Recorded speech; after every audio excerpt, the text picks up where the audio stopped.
One Friday evening, the Lim family sat down to enjoy a steamboat dinner at a posh restaurant. When Mrs. Lim passed a piece of lean meat to her son, Alan, he threw his tantrums and refused to eat. He lay on the carpeted floor, scattered toothpicks around, and poured salt on the table. He made funny faces at his doting parents. Despite Alan's tantrums, Mrs. Lim moved over and tried to coax him to eat the meat.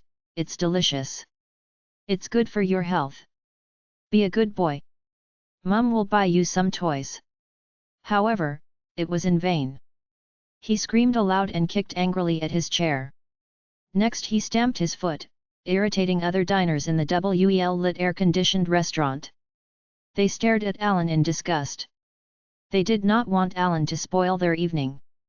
At this juncture, despite Mrs. Lim's persistent attempts, she failed miserably.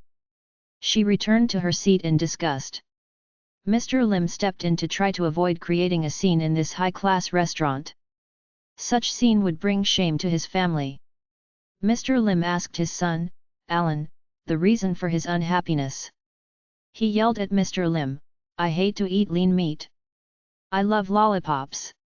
Mr. Lim scratched his head and wondered where to find one. He, too, failed to coax Alan to eat the meat. His elder sister, Jenny, intervened. Being strict and fierce, she screamed at him, causing a stir among the well-dressed diners. Alan rose and flung his bowl on the floor in anger. Many diners shook their heads and said, he is too pampered.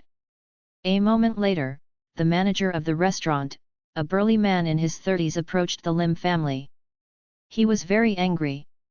Alan spotted him and hid behind his chair. Alan dared not throw his tantrums anymore.